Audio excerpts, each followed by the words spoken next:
नमस्कार दोस्तों, इन 3 इंसानों से मिलिए। पहला इंसान है मिस्टर पप्पू और इसकी एज 30 साल है। इसका टोटल नेटवर्थ 10 करोड़ है और ये सालाना 24 लाख रुपए कमाता है क्योंकि इसका खुद का अपना एक बिजनेस है। दूसरा इंसान है मिस्टर मिठेलाल और इसकी एज 53 साल है और टोटल संपत्ति लगभग 4 करोड़ है और ये एक रिटायर्ड व्यक्ति है। उस पर कोई आर्थिक जिम्मेदारी नहीं है और ये अपनी जरूरतों के लिए किसी दूसरे पर निर्भर नहीं है। फिर तीसरा इंसान है मिस्टर प्यारेलाल और इसका भी एज 53 साल है। ये रिटायर्ड पर्सन है लेकिन उसके पास एकमात्र संपत्ति उसका घर है। उसने कभी कुछ नहीं बचाया। उसने जो भी कमाया वह या तो खुद पर खर्च कर दिया या अपने बच्चों पर, यह सोचकर कि उसके बच्चे उसकी संपत्ति बनेंगे। लेकिन आज जब उसे सहारे की जरूरत है तो उसके पास उसके बच्चे भी नहीं हैं। वे सभी अपनी जिंदगी में बिजी हैं। तो दोस्तों, इन तीनों को देखिए और मुझे बताइए कि आप इनमें से किसके जैसा बनना चाहेंगे। मुझे पता है कि हर किसी का जवाब होगा कि मैं पहले इंसान मिस्टर पप्पू यानी 30 साल के बिजनेसमैन की तरह बनना चाहूंगा जिसकी टोटल संपत्ति 10 करोड़ है। और यह बिल्कुल ठीक भी है क्योंकि हर कोई जल्द से जल्द अमीर बनना चाहता है और अपनी जवानी में करोड़ों कमाना चाहता है। लेकिन ईमानदारी से कहूं तो बहुत कम लोग ही अपने जीवन में ऐसा कर पाते हैं। हर किसी के लिए कम उम्र में अमीर बनना व्यावहारिक रूप से असंभव है क्योंकि हकीकत में देखा जाए तो हर किसी को करोड़ों के पैकेज वाली जॉब्स नहीं मिल सकती क्योंकि ऐसी नौकरियां मिलती नहीं और हर कोई बिजनेस नहीं कर सकता। इसीलिए हर कोई जवानी में अमीर नहीं बन सकता। भारत में देखा जाए तो करोड़पतियों की संख्या यानी ऐसे लोगों की संख्या जिनकी कुल संपत्ति 1 करोड़ से ऊपर है, ये लगभग 4 लाख है। तो आप खुद ही देख सकते हैं कि लगभग 140 करोड़ की आबादी वाले देश में लगभग सिर्फ और सिर्फ 4 लाख लोग ही करोड़पति हैं, जिसमें से भी युवा लोगों की संख्या और भी कम होगी। तो ये सोचना कि मैं अभी अमीर बन जाऊंगा, रिटायरमेंट तक कौन बचत या निवेश करता रहेगा, ये मानसिकता ना तो आपको अभी अमीर बनाएगी और ना ही आप रिटायरमेंट तक कुछ कर पाएंगे। आपकी हालत उस तीसरे इंसान मिस्टर प्यारेलाल जैसी हो जाएगी जिसका उदाहरण मैंने पहले दिया था। इसलिए सबसे प्रैक्टिकल तरीका दूसरे इंसान मिस्टर मिठेलाल का तरीका है, यानी देर से अमीर बनो लेकिन अमीर जरूर बनो। अगर आप बिजनेस नहीं कर रहे हैं या आपके पास करोड़ों का पैकेज नहीं है और अगर आप एक मिडिल क्लास पर्सन हैं तो आइए मैं आपके साथ दूसरे इंसान की स्ट्रैटेजी शेयर करता हूं और यकीन मानिए आपको ये स्ट्रैटेजी बहुत पसंद आएगी क्योंकि ये 5 साल काम करके जिंदगी भर आराम करने की स्ट्रैटेजी है। ये स्ट्रैटेजी 15 से 25-30 हजार सैलरी पाने वाले लोगों के लिए है। तो चलिए जल्दी से शुरू करते हैं। तो दोस्तों, मिलिए 3 लड़कों से, सुनील, सोहन और रोशन से। सुनील 20 साल का है, सोहन 25 साल का है और रोशन 30 साल का है। सुनील ने अभी कमाना शुरू किया है इसलिए उसकी सैलरी सबसे कम है। सुनील सिर्फ 15,000 रुपए महीना कमाता है। फिर दूसरे नंबर पर सोहन आता है। वो कुछ सालों से काम कर रहा है जिसकी वजह से उसकी सैलरी भी बढ़ गई है और वो 25,000 रुपए कमाता है। फिर तीसरे नंबर पर रोशन आता है जो इन तीनों में सबसे लंबे समय से काम कर रहा है और जिसकी वजह से उसकी सैलरी भी तीनों में से सबसे ज्यादा है। उसकी सैलरी 35,000 रुपए है और उसे मार्केट रिसर्च के लिए बहुत कम समय मिलता है। इसीलिए इंडेक्स फंड उनके लिए कोई दिमाग लगाने वाली बात नहीं है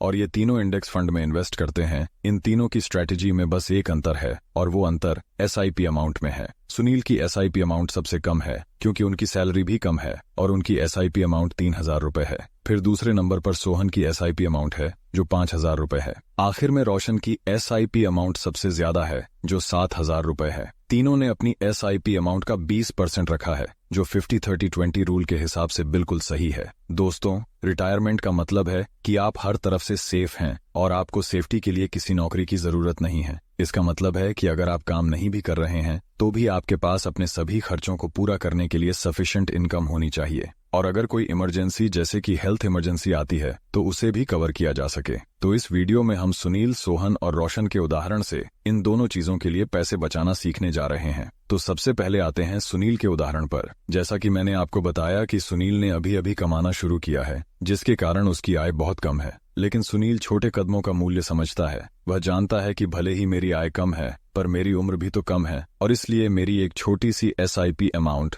मुझे उतना रिटर्न दे सकती है जितना एक बड़ी अमाउंट की SIP एक बूढ़े व्यक्ति को नहीं दे सकती। लेकिन दोस्तों, जीवन भर सिर्फ SIP करते रहना और अपनी जरूरतों में कटौती करना भी एक अच्छा निर्णय नहीं माना जाता है क्योंकि संतुष्ट जीवन में अच्छी यादें बहुत बड़ी भूमिका निभाती हैं और यादें कुछ यादगार पलों से बनती हैं, जैसे पहाड़ों में अपनों के साथ बिताए कुछ खास पल या पहली बाइक खरीदने की खुशी या दोस्तों के साथ गोवा की सैर। और इन सब चीजों के लिए पैसे की जरूरत होती है। इसलिए अगर आप सारी जिंदगी SIP करते रहेंगे और आपकी सैलरी इतनी कम है कि कुछ भी एक्स्ट्रा नहीं बचता तो आप लाइफ में एंजॉय कब करोगे। इसलिए सुनील अपनी जवानी को पूरी तरह से त्याग कर बुढ़ापे को सिक्योर करने के विचार से बिल्कुल भी संतुष्ट नहीं था। हाँ, लेकिन ऐसा कुछ सालों के लिए किया जा सकता है और इसलिए सुनील ने अपनी रिटायरमेंट को सिक्योर करने के लिए 5 साल के लिए अनुशासन के साथ अपनी इनकम का कम से कम 20% इन्वेस्ट करने की प्लान बनाया। इसलिए सुनील ने एक स्टेप अप SIP शुरू किया जिसकी शुरुआती अमाउंट 3,000 रुपए थी। अब आप इस कैलकुलेटर में देख सकते हैं कि सुनील ने 3,000 रुपए की SIP से शुरुआत किया और SIP राशि में 10% का ग्रोथ सिलेक्ट किया। इसका मतलब है कि वह हर साल SIP अमाउंट में 10% इंक्रीज करता रहेगा। उन्होंने 12% रिटर्न की उम्मीद की है जिसे उन्होंने इंडेक्स फंड के पास्ट परफॉर्मेंसेस के आधार पर चुना है। इस पर्सपेक्टिव से सुनील के पास 5 साल बाद 3,04,000 रुपए होंगे। ये कोई बड़ी रकम नहीं है, लेकिन रुकिए, ये तो अभी शुरू हुआ है। अब सुनील ऐसा करेगा कि वो SIP बंद कर देगा और 3,04,000 को अगले 30 साल तक ऐसे ही इन्वेस्टेड रहने देगा। 30 साल बाद उनकी उम्र 55 साल होगी और उस समय उनके पास एक भी रुपया इन्वेस्ट किए बिना 91 लाख रुपए होंगे। और क्योंकि उसने 5 साल बाद SIP बंद कर दी थी तो 5 साल बाद वो इमरजेंसी के लिए फंड तैयार करना शुरू कर सकता है। अब मान लेते हैं उस समय तक उसकी सैलरी 25,000 आने लगी है, तो फिर से वो अपनी सैलरी का 20% जो 5,000 प्रति महीना बचाकर किसी सेफ्टी फंड में इन्वेस्ट कर सकता है, जैसे बॉन्ड या गोल्ड ETF। इनसे उसे 8 से 9% का रिटर्न मिल सकता है। अगर सुनील ऐसा अगले 5 साल तक करता है तो 30 साल का होते होते उसके पास 3,80,000 का इमरजेंसी फंड हो जाएगा,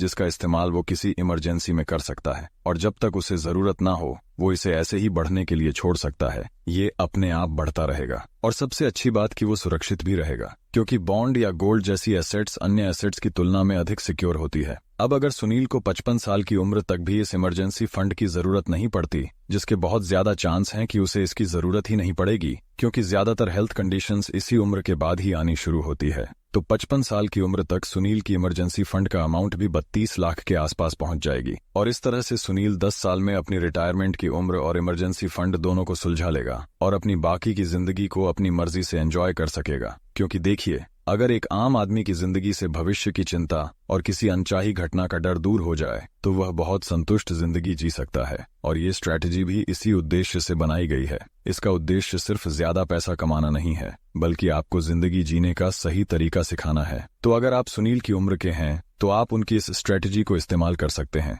एक सुखी, स्वस्थ और संतुष्ट जीवन जीने के लिए। साथ ही अगर आपकी सैलरी सुनील से कम या ज्यादा है तो आप अपने हिसाब से SIP की रकम तय कर सकते हैं। लेकिन ये थंब रूल याद रखें कि आपको अपनी इनकम का 20% निवेश करना है और जैसे जैसे आपकी सैलरी बढ़ती है अपने खर्चों को बढ़ाने की बजाय SIP की रकम बढ़ाते जाएं जब तक आप अपने इंटेंडेड गोल्स को प्राप्त नहीं कर लेते। अब आगे बढ़ते हैं और सोहन की स्ट्रैटेजी जानते हैं। ये स्ट्रैटेजी उन लोगों के लिए है जिनकी उम्र 25 साल के आसपास है और सैलरी भी 25,000 से ज्यादा है। देखिए, मैं एक बात पहले ही साफ कर देता हूँ कि अगर आपकी उम्र ज्यादा है और आप कम कमा रहे हैं तो सबसे पहले आपको अपनी आय बढ़ाने पर ध्यान देना चाहिए, क्योंकि उसके बिना आपको वो रिजल्ट नहीं मिलेंगे जो इन स्ट्रैटेजीज में मेंशन किए जा रहे हैं। तो अब आते हैं सोहन की कहानी पर। सोहन 25 साल का लड़का है और वो 5 साल से नौकरी कर रहा है, लेकिन आज से पहले उसने एक भी पैसा इन्वेस्ट नहीं किया था क्योंकि उसे इन्वेस्टमेंट के बारे में जानकारी नहीं थी। लेकिन उम्र के इस पड़ाव पर उसे जीवन में इन्वेस्टमेंट के इम्पोर्टेंस का एहसास होने लगा है। दरअसल उसके पड़ोस में एक चाचा रहते हैं और उनकी उम्र 60 साल से थोड़ी ज्यादा लगती है। उन्होंने अपनी पूरी जिंदगी नौकरी में लगा दी और जो भी पैसा कमाया उसे अपने बच्चों पर खर्च कर दिया और कुछ भी बचत या इन्वेस्ट नहीं किया। हाल ही में उन्हें दिल का दौरा पड़ा और उन्हें अस्पताल में भर्ती होना पड़ा। अस्पताल का बिल बहुत ज्यादा था जिसे चाचा चुकाने में असमर्थ थे। इस वजह से उनके बच्चों ने उनका बिल चुकाया और उन्हें गुस्सा भी दिलाया कि तुम अपनी सेहत का ख्याल नहीं रखते और हमें खर्च उठाना पड़ता है। इस घटना को देखने के बाद सोहन को एहसास हुआ कि बच्चों को अपनी संपत्ति समझना बहुत जोखिम भरी स्ट्रैटेजी है। अगर आपके पास पैसा है तो हर कोई आपकी इज्जत करता है और अगर आपके पास पैसा नहीं है तो वे आपको अपनी समस्याएं बताकर चले जाते हैं। सोहन ने तय किया कि वह अपने बुढ़ापे के लिए रिटायरमेंट फंड और इमरजेंसी फंड दोनों ही बनाएगा, जिसके लिए उसने SIP के जरिए पैसे इन्वेस्ट करना भी शुरू कर दिया। उसने SIP की रकम अपनी सैलरी का 20% यानी 5,000 रुपये तय किया और फिर वह हर साल अपनी सैलरी के हिसाब से इसे बढ़ाता रहा और उसने ऐसा 6 साल तक किया। और 6 साल तक इसीलिए क्योंकि वह थोड़ी देर से शुरुआत कर रहा है, इसलिए उसे अच्छी रकम हासिल करने के लिए थोड़ा लॉन्ग टर्म तक इन्वेस्ट करना होगा। तो अब आप इस कैलकुलेटर को चेक कीजिए। सबसे पहले SIP अमाउंट है जो 5,000 रुपये है, फिर एसआईपी राशि में इंक्रीजमेंट है, यानी हर साल आप जिस प्रतिशत से अपनी एसआईपी बढ़ाते हो वो यहाँ पर आएगा, जो सोहन के मामले में 10% है। इसके बाद हम एक्सपेक्टेड रिटर्न को 12% ही रख रहे हैं, क्योंकि मैंने इस चीज को वीडियो की शुरुआत में ही बताया है कि ये तीनों एक ही एसेट में इन्वेस्ट करते हैं जो इंडेक्स फंड है। फिर अंत में हम ड्यूरेशन जोड़ेंगे और जोड़ी गई ड्यूरेशन 6 साल की होगी। तो अब आप देखिए कि 6 साल बाद सोहन की इन्वेस्टमेंट की कीमत लगभग 6,74,000 रुपए होगी। इस समय पर सोहन अपनी एसआईपी बंद कर देगा, यानी वह आगे पैसा नहीं लगाएगा। अब उसके खाते से पैसे नहीं कटेंगे, लेकिन वह 6,74,000 रुपए को नहीं निकालेगा, बल्कि वह उसे ऐसे ही बढ़ने देगा अगले 24 वर्षों के लिए। क्योंकि उन्हें 55 वर्ष की आयु में रिटायर होना है, इसलिए रिटायरमेंट के समय उनके पास लगभग 1,02,00,000 रुपए का रिटायरमेंट फंड होगा, और ये अमाउंट उनकी फाइनेंशियल रिक्वायरमेंट्स को पूरा करने में मदद करेगी, जिससे उनकी किसी और पर निर्भरता समाप्त हो जाएगी। अब बारी आती है इमरजेंसी फंड की। तो उसके लिए सोहन ऐसा करेगा कि जैसे ही वो एसआईपी बंद करेगा, उस समय उसकी सैलरी भी अच्छी होगी। मान लेते हैं उस समय तक उसकी सैलरी 35,000 होगी, तो वो अब अगले 4 सालों तक वो अपनी सैलरी का 20% यानी कि 7,000 बचाएगा, और फिर उसे किसी सिक्योर एसेट में निवेश करेगा।